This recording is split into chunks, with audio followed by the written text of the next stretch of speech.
Hold on, y'all. What's in this extra section? We got a book of fables. Uh-oh! Look at this, y'all. Uh-oh. Okay. Let's go through the fables. Big B Wolf. The renowned Big Bad Wolf. He's known for tormenting pigs and girls in red hoods, but is trying to put those dark days behind him. Big B now acts as Fabletown Sheriff and remains in his human form mostly. However, due to his rough past, the citizens of Fabletown are slow to trust him. Big B is determined to show that he is truly changed, but some instincts are just too hard to control. Yeah, cause I mean, I feel like we be trying to play it cool, and then these people, they just do too much. They do too much, and they get whacked, and they end up like Tweedledum. Snow White, assistant to deputy mayor. Snow White may seem cold, but this stems from her life of mistreatment and abuse back in the homelands. After, oh yeah, may seem cold. I don't feel like she cold.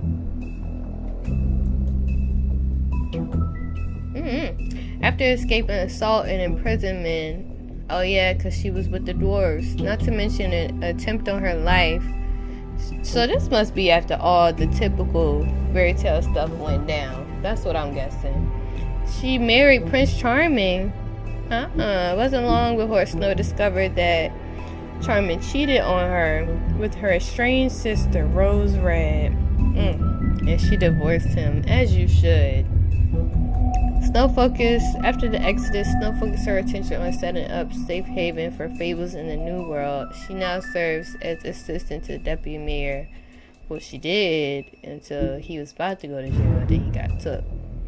Woodsman is one of the few men who went toe-to-toe with Big B in his Black Forest days and lived to tell the tale. In an attempt to save Little Red Riding Hood, he split the great wolf's belly open with his axe. What?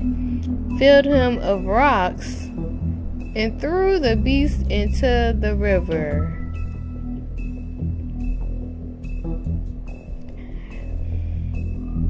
Okay.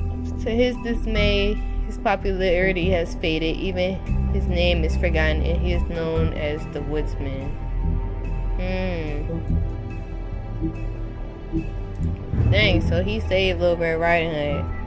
Faith, otherwise known as Donkey Skin Girl, made it through the Exodus from the magical homelands with the clothes on her back, her husband, and nothing else. She was once a beautiful princess, happily married to Prince Lawrence of a neighboring kingdom. Her life should have a happy ending, but the mundane city of New York wasn't kind to her or her marriage.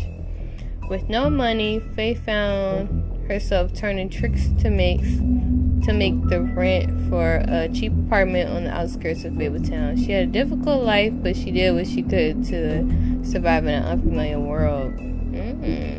Okay. Hold on. We're not gonna go through all of them, y'all. Okay.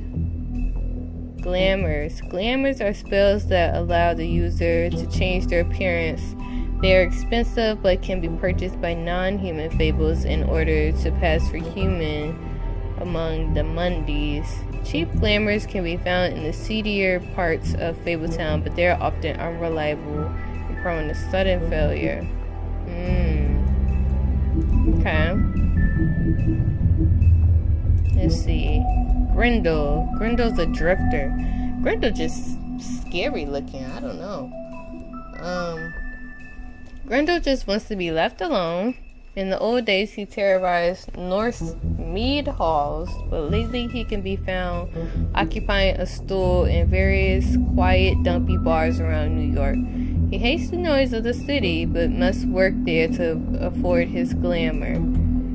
Oh yeah, that's one thing from the beginning. Everybody got glamour. So everybody that you see in their human form has glamour. Even the Big Bad Wolf has some glamour. Because I guess they just all have to walk around in their human form.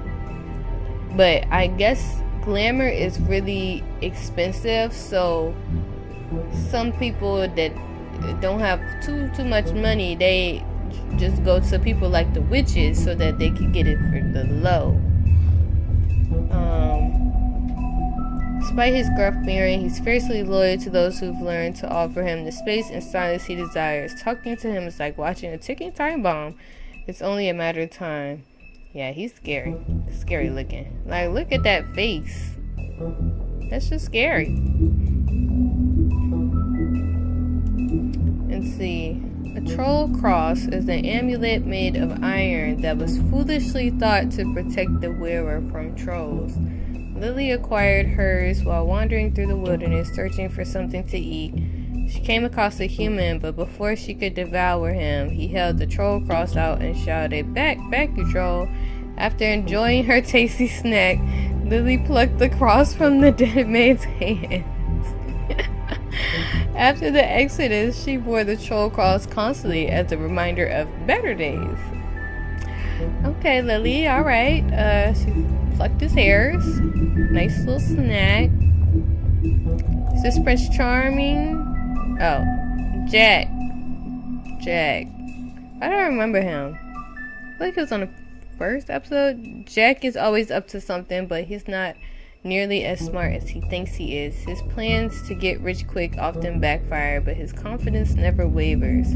He thinks he's the most important person in Fabletown, but everyone knows him as the mostly harmless, smart,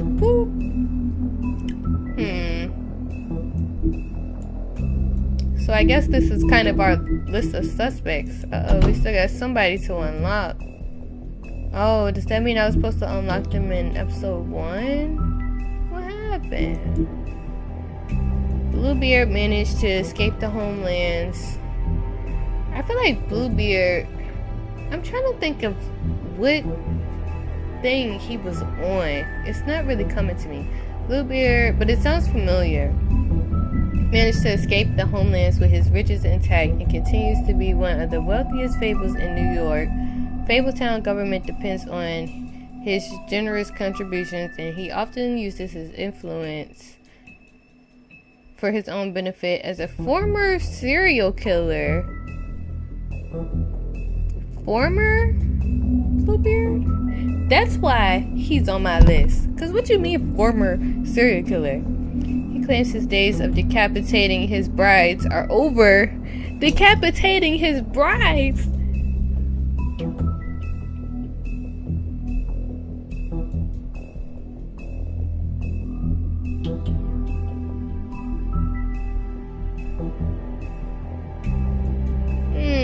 He's high up on my suspect list now, because that's crazy.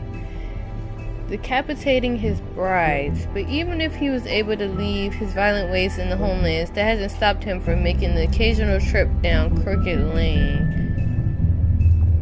Bluebeard, I got my eyes on him now, this wealthy scoundrel. 'Cause that's crazy. As a former serial killer that used to chop off people's head, while we're currently looking for a serial killer that chops off people's heads. I guess I'll read this one. After escaping the homelands, Prince Lawrence and his wife Faith immediately fell victim to the harsh realities of the mundane world. They moved to New York hoping to find aid in a community of fellow fables. But without enough money to live in Fabletown, they had to settle on an apartment on the outskirts of the neighborhood. Unfortunately, that meant they were out of sight and out of mind when it came to government assistance. Their prospects dwindling, Faith let Lawrence try to make it on her own. Now, without his wife's support, Lawrence struggles to motivate himself and quickly sinks into depression. Oh, poor thing. Yeah, former serial killer, like, we got our eye on you, Bluebeard, because that's actually insane. Okay, the elevator. 13th floor of the Woodland building is home to a group of witches and wizards tasked with the protection of Fabletown. They use their powers to keep the community hidden from prying Monday eyes, but all magic has its limits and every spell has its cost. Oh, what's this? The Witching Well. Witching Well is located in a chamber inside the Woodland building, where it is used to dispose of things meant to never be seen again. Dead fables are committed to its depths and are the most unredeemable criminals. No one is No one is entirely sure what lies at the bottom of the well, nor indeed if it has a bottom at all, but it is widely assumed to be the passageway to the final resting place. And that's inside the Woodland building? That's crazy. What else? We know about Bigby. Oh, Bigby's vengeance. He do look a little old. Long ago in the homelands, the North Wind fell in love with the blazing white she-wolf. Taking canine form, he courted her and stayed by her side for 2 seasons. However, the wind by nature must change direction, and North's temperament carried him back to his wintry castle. The she-wolf was heartbroken, and soon after her lover fled, she gave birth to a litter of cubs, including the one that would become the big bad wolf of legend. Watching his mother die, of sadness and unrequited love, young Bigby Wolf swore vengeance against the capricious North Wind. 7 times the beast journeyed to the great castle, but was no match for the elemental might of his father. This goes deep. Having failed to taste vengeance, he swore to think no more of his dead mother or loathsome father, but buried her. I cannot read today. Buried hatred, however, is seldom forgotten. Let's see. Is this Cindy? Oh, that's Beauty. Beauty and her husband, Beast, once lived in an enchanted castle, but it seemed like things just went downhill for everybody. That's what I'm gathering. But they were forced to flee the homeless in the Exodus. What exactly was the Exodus? That must have been when it all went downhill. Leaving all of their wealth behind, now they live in a modest studio in Fabletown, New York. Though times are hard with Beast working multiple jobs to pay the bills, the couple have the longest lasting relationship of all the Fables. Okay, Beauty and Beast. I can't believe we didn't unlock these 2 things. What is this? The farm is home to Fables who cannot pass as humans. As human giants. Oh, the farm is home to Fables who cannot pass as human, like giants, goblins, animals, etc. Oh, so that's where like the pig's supposed to be. Is that what we blew down? It is located in upstate New York, far enough away from the Mundys to avoid detection. Some of its residents resent their confinement to their farm, despite its size and comforts. To them, the farm is a prison. They would be allowed to leave the farm if they could purchase a glamour, but many don't have the money for something so expensive. Though some, like Colin, sneak out into the city anyway. Okay, so yeah, like the pig.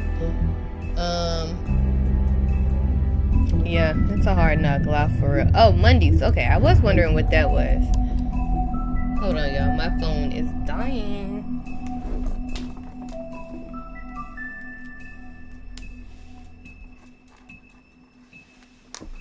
Short for mundane, Monday is the catch-all term that fables use to refer to the non-magical inhabitants of their adopted home. Okay, warding spells placed around the blocks of Fabletown and the farm keep their minds distracted and dull within certain boundaries. Excuse me. However, if anything should pique the curiosity of scrutiny of a large group of Mondays, these magical protection charms will overload and fail. As Sheriff of Fabletown, one of Bigby's primary functions is ensuring the Fabletown community maintains a low profile. Okay, so Mondays is like the non-fables. So it's like the normal people. But they kind of got their own world. Bigby and them kind of got their own world, but Bigby is the sheriff of Fabletown. Mondays is just police of New York. It's just NYPD, and that's just it. Okay, that makes sense. That clears that up. Oh, we already clicked that. Let's see. Who Who else? What's this? Fabletown is a community located on Bullfinch Street in Manhattan's Upper West Side. To regular people, or Mondays, it appears to be an ordinary New York neighborhood, but it is really the home of fables from many worlds. And within the business office at the Woodlands lives a massive cavern, a vast library, and hundreds of magical items of immense power.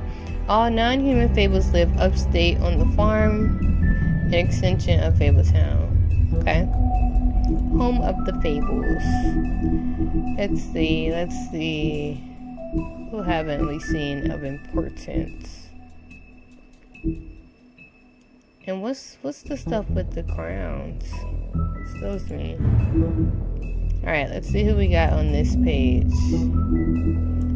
Trip Trap. Oldest bar in New York City, the Trip Trap was established in 1725 in secret by Starkad, the legendary Viking and reprobate, as a place for fables to meet and drink and commiserate. Known then as the tavern, he eventually lost it in a bet to a tribe of mountain trolls, who quickly renamed it and made it their own. Holly is the current proprietor, having inherited from her mother when she died in a boating accident in the early 20th century. So it's the watering hole. Okay. Vivian, Georgie's girl. Okay, she worked at the club, the strip. Much of Vivian's past is unknown since she prefers not to talk about her life back in the homelands. She wanted to start fresh in Fabletown, but she finds herself working for Georgie at the Pudding and Pie. It's not a terrible life. Georgie took a liking to Vivian, so he doesn't make her take jobs at the Open Arms. Instead, she plays hostess and helps Georgie ensure complete customer satisfaction. So I wonder if this is like a glamour that she has on, or if, like, what's her kind of fable, you know? Nerissa, the Little Mermaid. Nerissa's story never had a happy ending. She's known as the Little Mermaid, the young girl who gave up her tail for a pair of legs in the hopes of winning the heart of a handsome prince. When he married a princess instead, Nerissa was left heartbroken. She made the journey to the mundane world, hoping for a better life. Now she dances at the Pudding and Pie, but each step she takes feels like she's walking on shards of glass. She has very little left, but finds some comfort in the company of her fellow dancers. Okay, Nerissa. Everybody's story's just so sad. Ring of Dispel. Reputed to be fashioned by a Byzantine clan in an attempt to ward off a coven of witches, the Ring of Dispel, or Dispelling Ring, or Magic Canceling Ring, eventually was given to Lancelot by the Lady in the Lake. Recovered by the business office after the immigration to New Amsterdam, it was assigned to Greenleaf for taking. But it don't work no more, is what they said. Glamour too. Glamours can be produced in a variety of ways, but one of the most common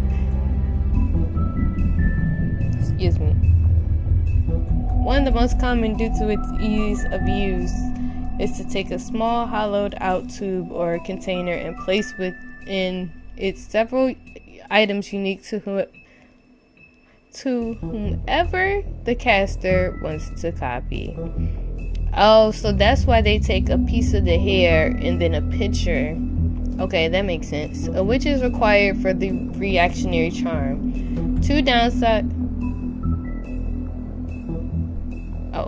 downsides of this type of glamour is that totally unique appearances are completely impossible, and the nature of the vessel makes it quite unstable. Okay. Yeah, so it's never spot on, because, I mean, it's a cheap glamour, so it's not too spot on. Let's see. Bloody Mary. True history of the person known as Bloody Mary is almost completely unknown, even to fables most acquainted with its members. Her name, Mary, at least, is not up for contention, nor is her penchant for shocking violence. An inlaid resistance to magic and spells, and a strange ability to use any reflective surface as a portal. Effectively shortcutting space and time.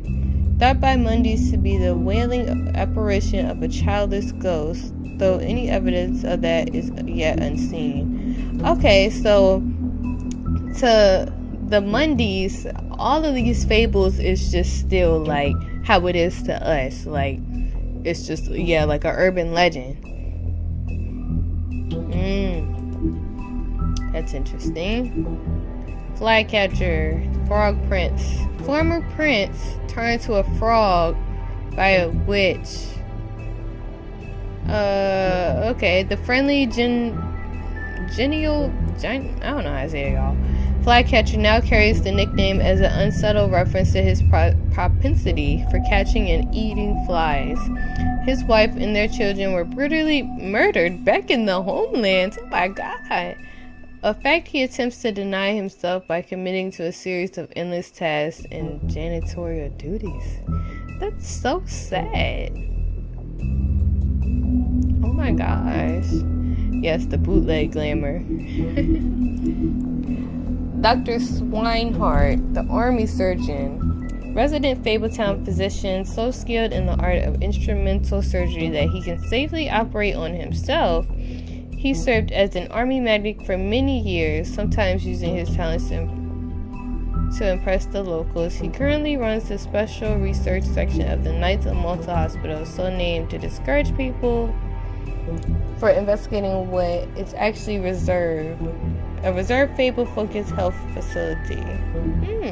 Okay. Dr. Swinehart, you're too real. We still got a lot to unlock, though, y'all. Look at this. Look at how many we about to unlock in episode 4, and then how many we about to unlock in episode 5.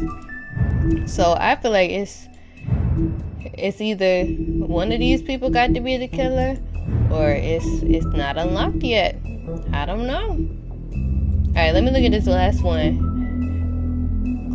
Clever Hans. Clever Hans always does exactly as he's told. However, he often... Oh, that's just the guy that works in the club. Alright. Well.